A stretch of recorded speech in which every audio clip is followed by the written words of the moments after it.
Hello and welcome back. In this one, we're going to listen to Rock and Roll Hall of Famer Bonnie Raitt talk about her life as a musician in recovery from drugs and alcohol. If you're new here, I'm James. I'm in recovery. I post videos right here on this channel weekly. Feel free to subscribe and hit the bell, like and share to get this thing out there. Scroll all the way down to the bottom to comment and explore links in the drop-down description where I've posted relevant stuff. Until next time, just keep it clean, keep it real, and keep doing a damn thing. Peace. In this segment, we are delighted to be joined by Bonnie Raitt, singer-songwriter, musician, political activist, philanthropist.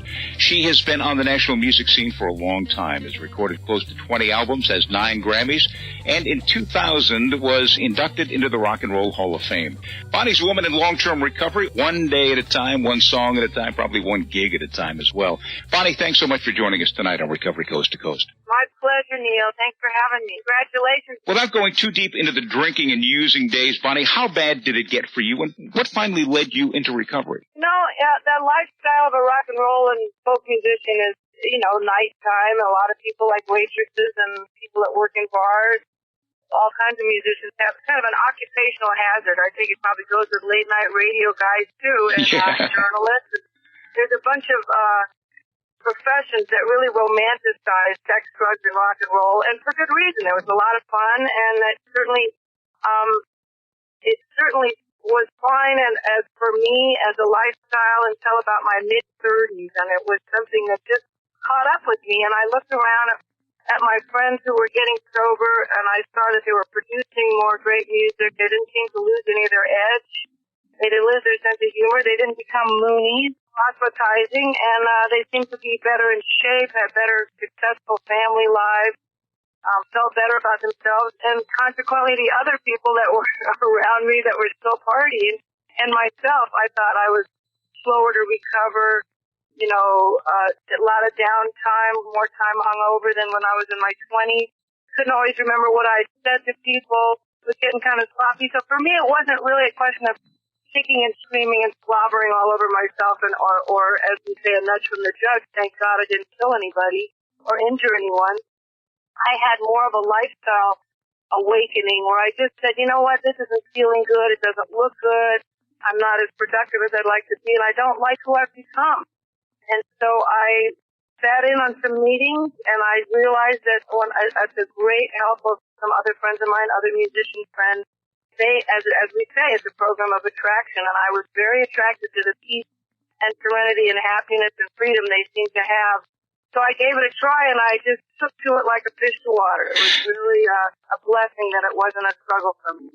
Talk about the making of Nick of Time back in 1989. Bonnie, it won 3 Grammys, certainly one of my favorite CDs. In fact, we often play pieces of that as bumper music on Recovery Coast to Coast. You were newly sober at the time. Talk about the making of that CD. Yeah, actually, I got sober in February of 87, and by then, about a year into my sobriety, I went away on a retreat and was just so grateful for the changes that had happened in my life that I wanted to give something back and write something from that place. And Nick of Time came out of that retreat and really was an accurate reflection of what my friend was going through at the time, the picking of the biological clock. A lot of my girlfriends, I was 39 at the time. We were talking about staying in relationships or getting out and changing lifestyles that weren't working for us. And it was a real gift to me, from me to myself and to the world, really, for the gifts that have been brought to me with sobriety. Bonnie Raitt joining us tonight on Recovery Coast to Coast. You're constantly standing up and speaking out about your beliefs, frequently doing benefits and certainly giving back what you have so richly received. And you often speak to young people about your experiences with alcohol and other drugs. And back in 2001, you and Kev Mo did that great concert at San Quentin, which was billed as a celebration of sobriety and recovery. What was that like for you, and how important is it, Bonnie, to celebrate recovery? Well, I think you live it and you broadcast to people without proselytizing. I think you just stand in the place where you're at, and if you have some sense of peace and humility and gratitude, and you're open and loving and kind, and you naturally, when you've had the kind of transformation that sobriety can bring, so it's not an easy path, at least it's something that we have in this great sobriety community all around the world, on the road, I really wanted to be able to do what I'm supposed to do as a public person and share what I've gotten. And for me, a lot of times that sharing in a meeting comes on stage, or in the case of talking to young people about it, or whether people write me letters or radio interviews. The San Quentin experience for me was especially moving because, can you imagine the temptations there are in prison when there's such restriction of your lifestyle?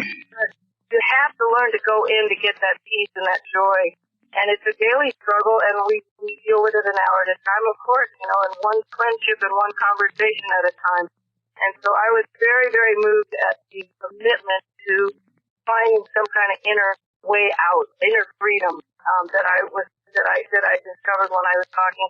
And before our performance, we had a chance to really get to know some of the people that were in recovery in the program at San Quentin. And I was very moved. It was an incredibly humbling experience. Bonnie Raitt joining us for a few moments tonight on Recovery Coast to Coast. A few years back, you received the Stevie Ray Vaughan Award for Recovery, spreading the light and helping musicians overcome the harmful use of alcohol and other drugs, which, by the way, was presented by David Crosby. Talk about MAP, the Musicians Assistance Program, and the great work they do. It is really a long overdue contribution of the music industry for people that are trying to deal with all kinds of issues, whether it's psychological or the repercussions of the ups and downs of this incredibly fickle business. And I know just from having spent 37 years in this business, and a lot of my friends, and I've lost their jobs, a lot of musicians, a lot of roadies, the trickle-down factor for everything from, booking agents to bartenders at clubs that have closed, to record company people that have lost their job in midlife. At whatever stage, you're going to get slammed in a business that really has no solid ground. You're only as hot as your last record, unless you're lucky enough, like I've been and many others, to build a following slow and steady from many, many years on the road. And it's great that Musicians Assistance Project came along when it did. There have been really many, many years and many, many thousands of musicians that had no place else to turn. And it was an endemic problem in our industry that needed to be addressed long ago, but never too late, right on time, as they say. And they've done incredible work at keeping people who have been too ashamed to ask for help. That's the biggest problem with a lot of people. They're afraid they're going to lose work in whatever profession you're in, not just musicians or actors or show business. There's a tremendous amount of shame in standing up and saying you're an alcoholic or an addict, because you're going to get back to the workplace and it's going to get back to your family. And what's great about MAP and what's great about all the recovery programs, I think, is that when you walk in that door, you are just another addict. And that's the thing that we needed to impress upon other musicians. And those personal calls by other people that have been there and tried to stay sober at gigs, that makes all the difference.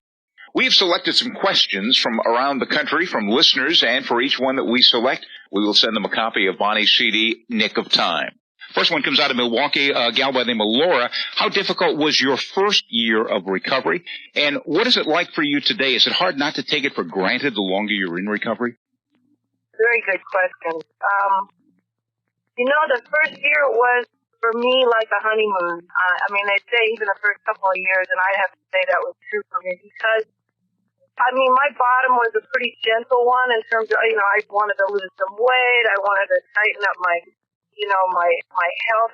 In general, just wanted to take responsibility for my own health, physical, emotional, and mental. And I had no idea how deeply the tentacles of addiction were in my life, until I started learning, doing the steps and going to meetings and learning about addiction and how far back it affected my family system. But I'd have to say that first year, I was very, very lucky to have incredible support, and I showed up and I did what I was supposed to do, because I knew that I didn't know anything about how to live unless I got some really good counseling from my fellow addicts. And for me, it was just an incredible return to some feeling of freedom and happiness that I hadn't had since I was about 15 or so. And as for the second question, I never take it for granted. We're around other addicts all the time. We're around people that are, the big payback, we like to laugh. I was just cornered at a party the other night by somebody that was kind of hammered and obviously had some kind of blow or something. And I just went, man, this is the payback for all the times that I probably bored somebody We've all been in that situation. So I every day is a complete adventure in terms of people that you can help, people that are out there still practicing, people that you can, look up to that have had more sobriety than me. It doesn't get necessarily easier. It just gets more rich and more imperative to stay on it because it's not worth the risk. I know that we're all human and people slip, but people have to know that if they're slipping, you can always come back in. And I know that would be the case. If I ever erred, I know I could step right back in.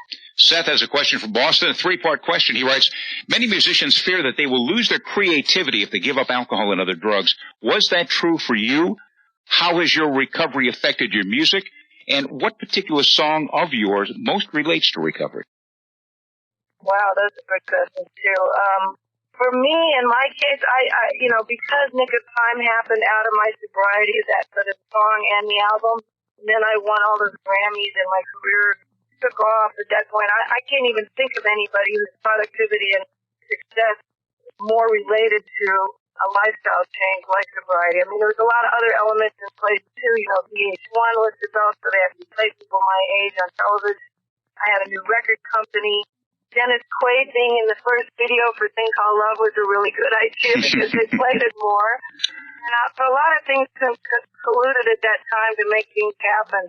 But I really think that contrary to making you less funky and less effective, it really, if anything, it gets you in touch with a self that's burning so bright, whether it's your sexuality or your creativity. I think all of those things get really, really vivid when you become sober. And all the little difficulties and the struggles along the way in sobriety, because you're really awakening to yourself, those are what makes the song sometimes the most interesting of all. I mean, people have always made great music when they were high. I mean, not all people, but there's tremendous amount of great music and literature and film done while people were high. But it's a personal decision when it gets to be too much, when it's going downhill instead of opening up to something that people really want to hear.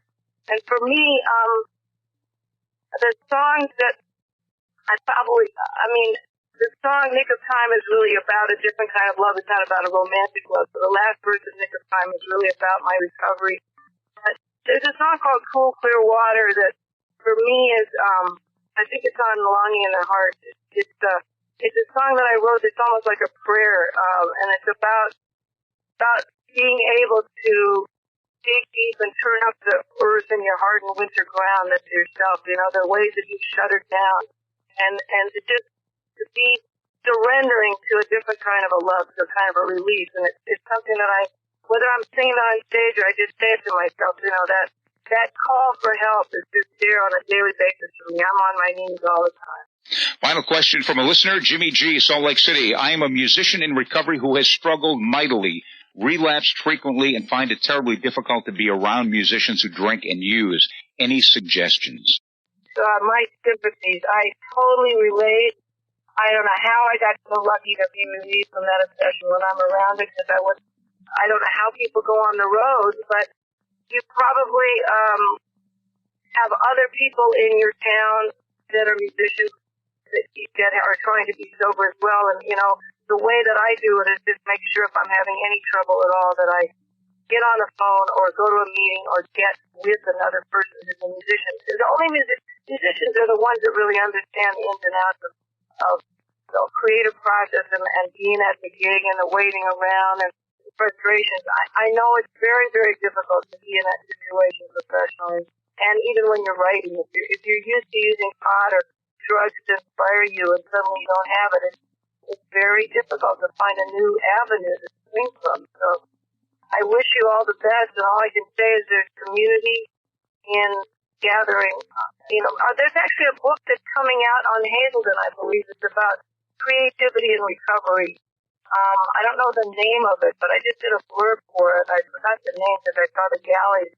But I think there's probably some pretty good help now online within the musicians community as well. And maybe Matt would be able to give help. Good luck. Good luck. I really feel for you. I hope you can make it through. Bonnie Raitt joining us tonight on Recovery Coast to Coast. I thank you so much for your time and joining us tonight. Thank you, Neil, so much. keep coming back.